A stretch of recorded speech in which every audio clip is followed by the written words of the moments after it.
Theologian ఏంటి, Martin Luther ఏంటండి, pilgrims progress రాసిన జాన్ బన్యన్ అనే వ్యక్తి, ఆ గొప్ప దైవజనుడు, ఎంత గొప్ప మర్మాలు దేవుడి గురించి బయలుపరిచిన ఆ వ్యక్తి ఎన్నోసార్లు నాకు అవ్వట్లేదు ప్రభా, నాకు ఈ భారము బరువుగుంది ప్రభా, నేను మోయలేకపోతున్నా, నా కాళ్ళపైన ఈ భారము బరువుగుంది, నేను ఒక్క అడుగు ముందుకు వేయలేకపోతున్నా అని ఎన్నోసార్లు నిరాశకి గురయ్యేవాడంట. ఈ మిషనరీలు ఈ గొప్ప గొప్ప వ్యక్తులే, భక్తులే కాదండి. ఇర్మియా ప్రవక్త కూడా విలపించే ప్రవక్త అని ఆయనకి బిరుదు, ద వీపింగ్ ప్రాఫిట్.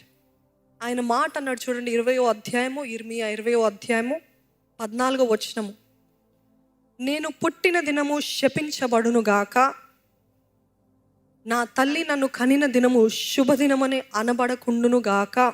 ఎవరు? ఇర్మియా ప్రవక్త చెప్తున్నాడు. అదే రీతిగా బైబిల్ ఇంకో గొప్ప భక్తుడిని చూస్తాం. మొదటి రాజులు, 1 Kings 19:4, మొదటి రాజుల గ్రంథము 19:4 వచనం. తాను ఒక దిన ప్రయాణము అరణ్యములోనికి పోయి ఒక బదరీ వృక్షము క్రింద కూర్చుండి మరణాపేక్ష గలవాడై, యెహోవా, నా పితరుల కంటే నేను ఎక్కువ వాడను కాను, ఇంత మట్టుకు చాలును, నా ప్రాణము తీసుకొనుము అని ప్రార్థన చేసెను. ఎవరదండి? ఏలియా ప్రవక్త. ఇర్మియా ప్రవక్త, ఏలియా ప్రవక్త అన్న మాటలు చూడండి. ఇంకా ఇంత మటుకి చాలు ప్రభా, ఇంత మటుకు. ఎంతమందికి అనిపించిందండి మీ జీవితాల్లో, ఇంకెంత మటుకి చాలు, ఇంకా నాకు ఏం మాత్రం అవ్వదు, ఇంత మటుకు శ్రమలు చాలు, ఇంకా నాకు అవ్వదు, నా ప్రాణం తీసేసుకో ప్రభా, నేను బ్రతికి ఉండటం కూడా వ్యర్థమే ప్రభువా అని ఎంతమందికి అనిపించిందా? ఏలియా, ఇర్మియా ఇటువంటి గొప్ప గొప్ప దైవజనులే, they had no hope, they were discouraged, they were depressed to the maximum. అంత భయంకరమైన డిప్రెషన్ గుండా వాళ్ళు వెళ్తున్నారు. మోలియా, నన్ను చంపే, నాకు అవ్వట్లేదు. ఇర్మియా, నాకు అవ్వట్లేదు, అసలు నేను పుట్టిన దినమై శపించబడును గాక అన్నాడు. ఈరోజు every believer will always feel this kind of expression. లేకపోతే ఈ ఎక్స్ప్రెషన్, ఈ థాట్, ఈ ఆలోచన ప్రతి విశ్వాసకి ఏదో ఒక సమయంలో కలుగుతుంది. కలగట్లేదంటే మీరు ధన్యులు, హల్లెలూయా. కలగని వారు ఎవరు ఉన్నారండి? ఇటువంటి ఆలోచన నాకు ఎప్పుడు రాలేదన్న వారు ఉంటే చేతులు ఎత్తి చూపిస్తారా?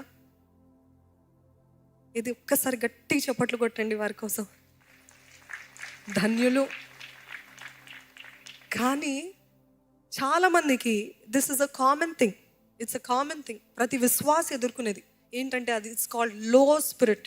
ఆత్మలు ఎంతో అడగంటిపోయిన స్థితి, నిస్పృహకి లోనైన స్థితి, బాధ, చెప్పసఖ్యము కానీ బాధ, నాకు అర్హత లేదు అనే ఆలోచన, నేను ఫెయిలియర్ని, నేను యూజ్లెస్ని అనే ఈ ఆలోచనలు, ఇవన్నీ కూడా ఎమోషనల్ సఫరింగ్ అంటాం. Emotional suffering, it's called emotional suffering. నీ చుట్టూన్న పరిస్థితులు బట్టి ఎటువంటి ఇంట్రెస్ట్ ఉండదు, ఏది ఇచ్చినా మీకు సంతోషం ఉండదు, ఎవరు ఎంతగా చేసినా అందరి ముందు అది చక్కగా నవ్వుతున్నట్టు ఉంటారు, మళ్ళీ పక్కనకు పోయి ఒంటరితనంలో కూర్చోాలని ఆశపడతారు, ఒంటరితనంలో ఏడవాలని ఆశపడతారు. ఇదంతా okay. After it takes a emotional toll, it will start taking a toll on your body. మొదటిగా మనసులో స్టార్ట్ అవుతుంది, తర్వాత మన శరీరం పైన ఇది ఎంతో ప్రభావితం చేస్తుందండి. యోబుని చూసినట్లయితే మొదటి ఇక్కడ స్టార్ట్ అయింది ఆయనకి మానసికమైన బాధ, ఎమోషనల్ పెయిన్, మానసిక నొప్పితోటి బాధించబడుతున్నప్పుడు తర్వాత స్టార్ట్ అయింది శారీరక నొప్పులు. ఆయన చుట్టూన్న ప్రతి ఒక్కరు కూడా అప్పటి వరకు ఆయన దగ్గర చేతులు చాచి అడిగేవారు, ఈరోజు ఆయనని చూసి ఉమ్మివేస్తూ ఆయన పక్కన అక్కడ కూర్చున్నట్లయితే ఆ పక్కకి రాకుండా చీచి అనుకుంటూ దూరంగా పోయి ఆయనని హేళన చేసే స్థితి.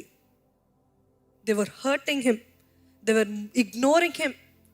నీతోటి ఏం పని, నువ్వేదో భయంకరమైన తప్పు చేస్తావు, అందుకనే నీకు ఈ శిక్ష అని ఆయనని నిందిస్తూ బాధపెడుతూ, అప్పటి వరకు ఈయన ఎంతో సహాయం చేసిన వ్యక్తులే ఆయన పైన తిరగబడి ఆయనకి దూరంగా వెళ్ళాలని ప్రయత్నిస్తున్నారు. ఆయన ఆరోగ్యము, ఆయన ఆస్తి, ఆయన బిడ్డలు అన్నీ వెళ్ళిపోయినాయండి. ఎందుకు వెళ్ళిపోయినాయి? ఆయన ఏమైనా తప్పు చేస్తాడు కాదు. యేసు దేవుడికి, యెహోవా దేవుడికి, సాతానికి, అపవాది అయిన సాతానికి ఒక సవాలు. దేవుడు అంటున్నాడు, నో, జోబు నన్ను రినౌన్స్ చేయడు, నన్ను వదిలిపెట్టడు. ఎంత బాధ వచ్చినా నన్ను వదిలిపెట్టాడు, చూడు అని అంటాడు. సాతాను అంటాడు, నువ్వు చేస్తాడు చూడు అంటాడు. ఈ సవాల్ మధ్యలో ఎవరు బాధపడుతున్నారు? ఇక్కడ ఎవరు బాధపడుతున్నారండి? యోబు. మెనీ అ టైమ్స్ మనం అనుకుంటాము, చాలాసార్లు అనుకుంటాము, దేవుడికి నా పైన కోపం ఉంది కాబట్టి నేను ఇది అనుభవిస్తున్నాను, దేవుడు మిమ్మల్ని మీ పైన తన దృష్టి ఉంచి మీ యందు ఆనందిస్తున్నాడు కాబట్టి ఇది అనుమతించాడు. నమ్మిన వారు ఉంటే హల్లెలూయా చెప్తారా? He has favoured you. ఆయన దయ, ఆయన దృష్టి, ఆయన మీ పట్ల ఎంతో అతిశయిస్తున్నాడు కాబట్టే కొన్ని సవాళ్ళు, కొన్ని శోధనలు, కొన్ని శ్రమలు మన జీవితంలో అనుమతిస్తాడు. ఇక్కడ యోబుకి ఈ సవాళ్ళు, ఈ శోధనలు వచ్చిన ఎందుకు? దేవుడు తన పైన కోపం ఉన్నాడని కాదు, లేకపోతే యోబు ఏదో పాపిష్టి అని కాదు, కానీ దేవుని ఫేవర్ ఉంది కాబట్టి ఆ శోధనలు, దేవుని ఫేవర్ ఉంది కాబట్టి ఆ శ్రమలు, తట్టుకోలేనంత నొప్పి, ఏ మనిషికి రాని నొప్పి, బాధ, హింస, వేదన యోబు అనుభవించాడండి. ఇక చూసినట్లయితే యోబు గ్రంథము 1వ అధ్యాయము 2వ అధ్యాయాలు చూసినట్లయితే కొన్ని వారాలు గడిచిపోతాయి. వారాలు గడిచిపోయిన తర్వాత ఆయనకి తెలుస్తుంది. మొదట్లో ఏమో యెహోవా ఇచ్చెను, యెహోవా తీసుకొనెను, యెహోవాకే మహిమ అని చెప్పిన యోబు 2వ అధ్యాయానికి 3వ అధ్యాయానికి వచ్చేసరికి there is a transition in his thoughts. ఆలోచనలో మార్పు. యెహోవా ఎందుకు ఇట్లా చేస్తాడు? నా దేవుడు ఎందుకు ఇట్లా చేస్తాడు? ఇది అన్యాయం కాదా? ఇవన్నీ దేవుని పైన తిరగబట్టం అంటే బాధతోటి దేవుని అనటము ప్రారంభించాడు.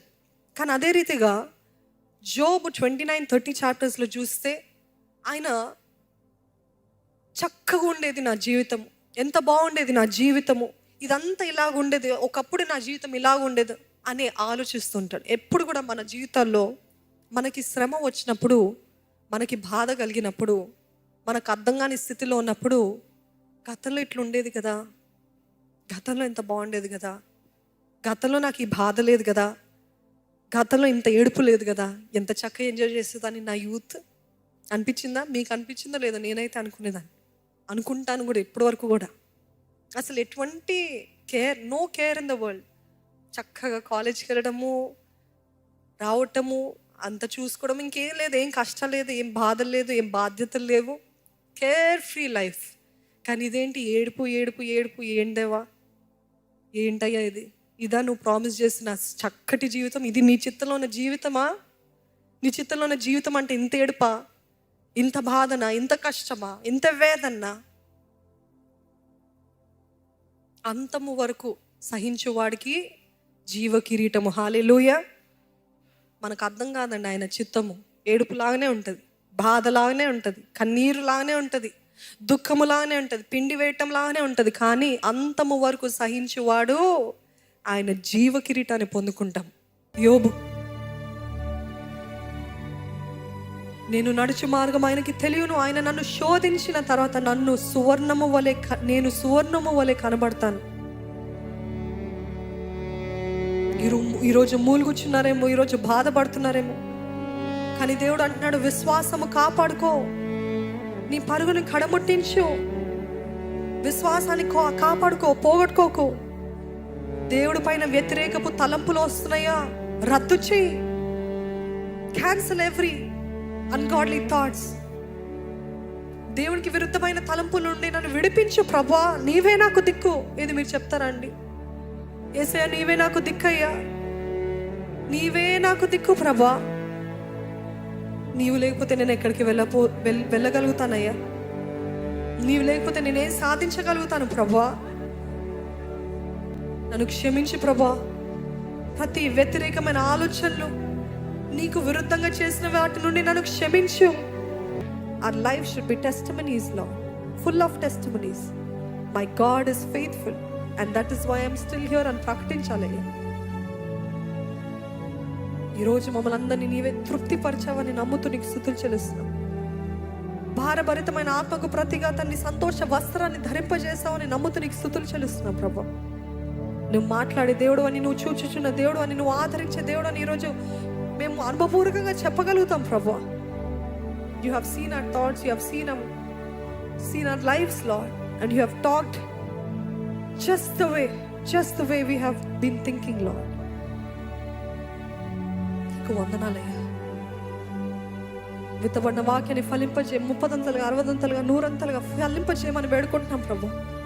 ప్రతి జీవితంలో నీవే ఫలింపజేసి నూతన సంవత్సరానికి కావాల్సిన సిద్ధపాటుని దయచేయమని వేడుకుంటున్నాం ప్రభు. మా దృష్టి మళ్ళకుండా తండ్రి, ఎల్లప్పుడూ నీ ధ్యాసే, నీ వాంఛే, నీ సువార్తే, నీ వాక్యమే, నీ పాటే, నీ ఆరాధనే అనే ధ్యాస ఎల్లప్పుడూ మాకు దయచే ప్రభు.